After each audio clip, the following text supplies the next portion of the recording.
Bonjour chers abonnés, j'espère que vous allez bien.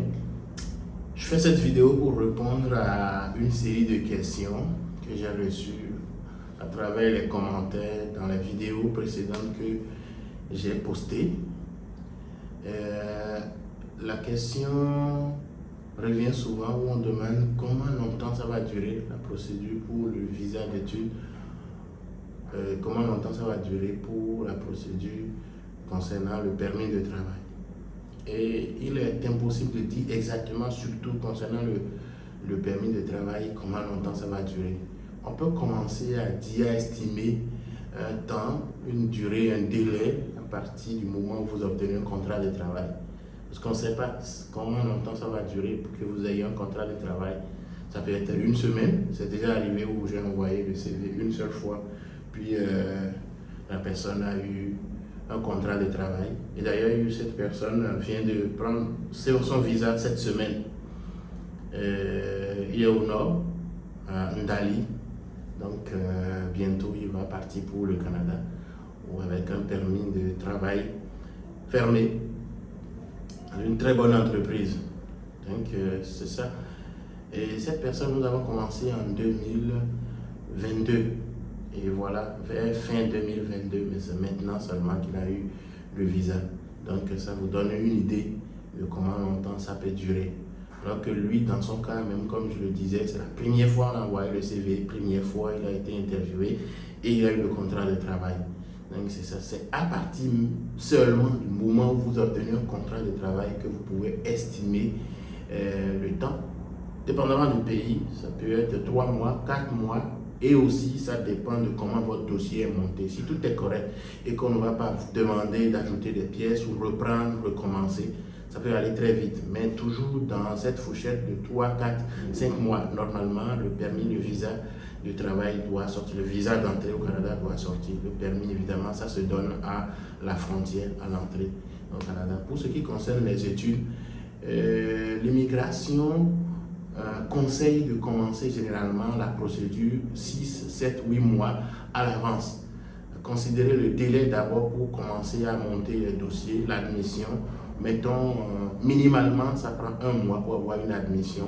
Ça peut aller jusqu'à 2 mois, 3 mois, même 4 mois. Ça dépend de quand vous demandez votre admission. Si vous demandez votre admission trop tôt et que l'université n'a pas commencé encore à dépouiller, analyser, étudier les dossiers d'admission, vous devez attendre. Donc ça peut durer. C'est ça. Après l'admission, vous allez demander le certificat d'acceptation. On estime 1 mois pour le certificat d'acceptation du Québec. Pour ceux-là qui visent la province du Québec, évidemment. Si vous mettez 1 mois là pour le certificat d'acceptation du Québec et à la dernière étape, la demande du visa, dépendamment du pays, je sais, pour ceux qui sont orientés vers le centre de réception d'Accra, c'est autour de 2 mois, 3 mois. Ça varie comme ça. Je vais regarder la dernière fois, c'est cette semaine. Mais ça peut être un peu plus de cette semaine. Donc, disons 3 mois. On dit déjà au début 2 mois, 1 mois et 3 mois. Donc, ça fait 6 mois, 7 mois, donc environ 8 mois. Ça peut aller rapidement, ça peut aller plus vite que ça, et ça peut être aussi plus long que ça. Ça dépend toujours de comment vous montez vos dossiers et aussi comment tout est clair. Donc, c'est ça. Je quitte là.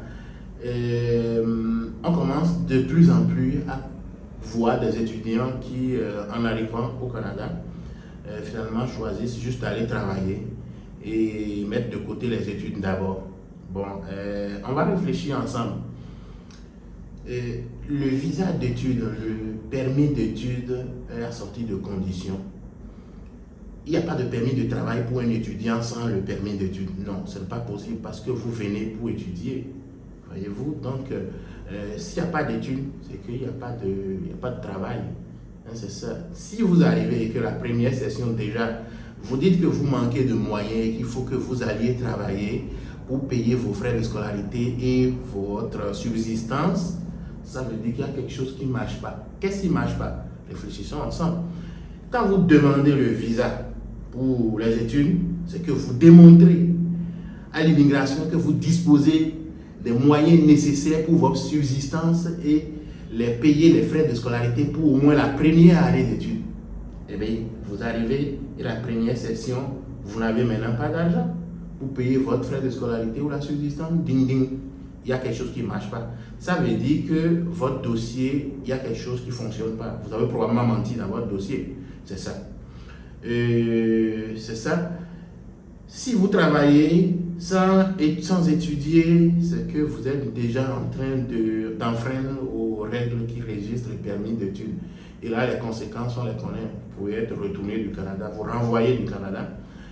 Vous pouvez avoir énormément de difficultés plus tard à avoir un autre permis d'études. Et vous pouvez avoir énormément de difficultés dans les procédures d'immigration à venir. Admettons que vous allez demander à être résident, vous allez demander à être citoyen, vous allez vouloir parrainer votre épouse, parrainer votre époux, vos enfants, des personnes proches, tout ça là. Maintenant, tout est consigné, donc on voit les traces dans votre dossier.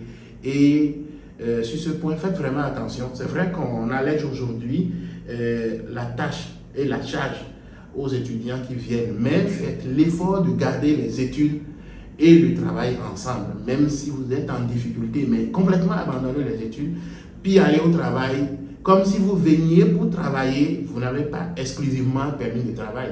Donc ça ne marche pas, et ce qui vous guette, et que j'ai vu déjà quelques cas qui sont sur le point d'être renvoyés, c'est ça, c'est le renvoi, c'est que vous ayez des difficultés plus tard à vous prévaloir de vos droits en ce qui concerne l'immigration ou vos privilèges. Donc c'est ça. Ça sera tout pour cette présentation. Si elle vous a fait du bien, je vous invite à l'aimer, à la partager. Abonnez-vous à ma chaîne YouTube si ce n'est pas encore fait. Et n'oubliez pas d'activer la cloche de notification pour ne rien manquer. Bientôt au Togo et au Ghana.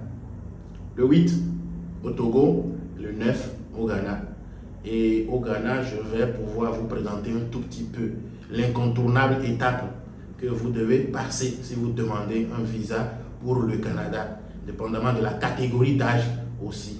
Donc, c'est un peu comme ça. Merci et à bientôt. Mathieu.